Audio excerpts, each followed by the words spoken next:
recognizing and dealing with energy suckers. First of all, recognizing you have to recognize triggers in yourself, things that may trigger you from other people, so that you may not deem what someone has in them as it's a trigger for you, but it may be them reaching out, reaching for help. But also, uh, be consistent. You have to be consistent in how you are. If you're up and down, if you're everywhere haywire, nobody wants to talk to you, then you may need some therapy. And don't be so coarse that when someone needs assistance, needs help, that you push them away simply because it's negative in your domain. Because some people actually need help, but those energy suckers, when they come around, it's always a take, take, take, and never take responsibility for their actions, and never accept what you say as truth, or they just want to get it out, say these things, go away, and come back the same. So know who you are, be consistent, and don't allow yourself to be stretched too thin.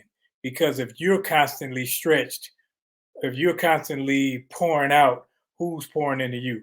And you can't empty yourself for someone that's already empty, because at the end of the day, you have to remain filled.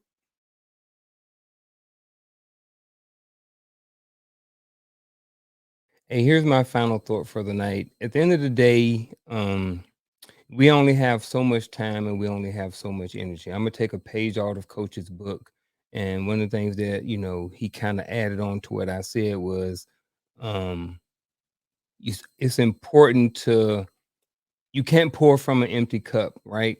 And Coach had added to that and said, you fill up your cup, and then the overflow is what you give everybody else. So I've adopted that mindset or that point of view since knowing him, because he has positive energy and I like his energy. We were able to connect, and we've been, doing this show, and he's been part of it for, probably over a year now. And I can't even remember, it's been a while.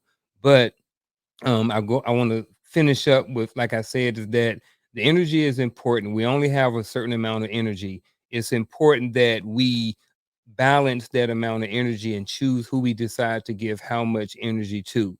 We can't give all of our energy to this or to that. We have to have balance, and we have to learn about ourselves and learn about what our purpose is or our goal is, to decide which and how much energy we choose to give to each of these different aspects of our life and our relationships, and in just working with other people on a day-to-day basis. Hmm. Recognizing and dealing with energy suckers. I'm going to take a page out of Dr. Easley's book. Rewind and just watch. We broke down how to deal with it, how to not deal with it, what to do when it comes across, all of that. Um, Everybody pretty much said it. Your energy is what you need to function. You can't have people that are constantly trying to take that from you in a negative fashion just because they feel like they can. So that's my final thought. Sometimes you we're smarter than we give ourselves credit for, and we know the people who are actually doing these things. We just need to be straight up and honest with them. That's my final thought. All right. So my final thought is this: simplify everything. Okay. To recognize somebody is an energy sucker, simply feel. How do you feel when that person calls you, texts you, writes you, or whatever it is? Any form of communication that they have with you.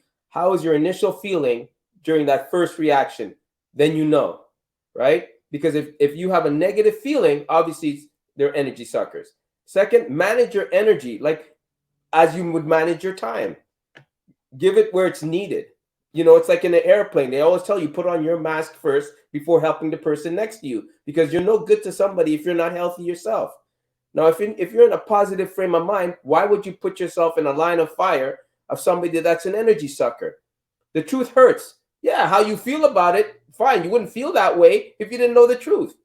And you can't make bad news sound pretty. It's still bad news. So just be direct with the person that's doing what they're doing. If they suck your energy, tell them. If they suck the life out of a room, just be honest enough to tell them. Don't sugarcoat around it and use all these big fancy words to make it sound pretty. No, This is how you are. This is how you're making me feel. This is what people feel in the room, and you need to change that. Give them some tools, give them some advice, and just let them know therapy is a good thing. It's not a bad thing, and it's not an insulting thing. It's actually more people need it, to be honest with you, right? Because if you can't do it by yourself and people around you are pushing you away, you have to seek outside help and find somebody that works for you. That's my final thought. First step in keeping energy suckers off of you is read the room and watch elevated dialogue on Wednesdays to keep the energy suckers off of you. You know, avoid unhealthy conflicts. Never miss an opportunity to increase your objectivity, which leads to better self-awareness.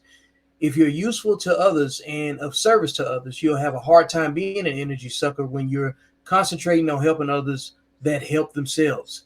The worst thing a human being can be is a burden to another human being. So, with that being said, you guys tune in next week to Elevated Dialogue and avoid the energy suckers.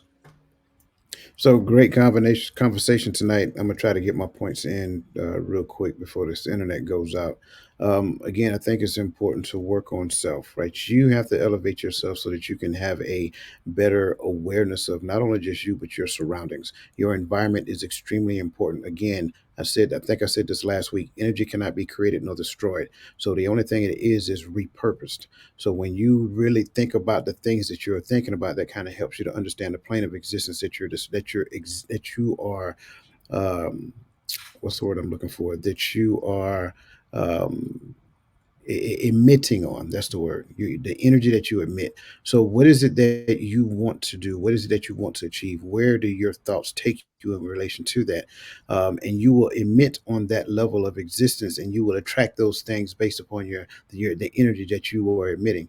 Also, when it comes down to being able to read the room thing, now we're talking about things such as emotional intelligence.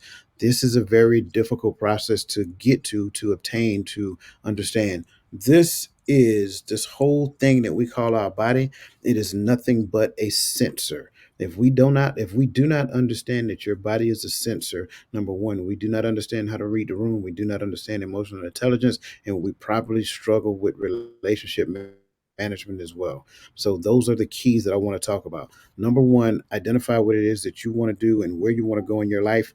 Take a good account of yourself and how you're displaying in your environment. Look at who you surround yourself with. If everybody that you surround yourself is either on the same level or beneath you, then you're probably not in a room that you need to be on. You need to have relationships that exist on three planes. You need to have peers, you need to have people that are higher than you, then you need to have people that are lower than you when it comes down to the energy that you want to emit. And all you have to do is pay close attention. And I think that's just about it.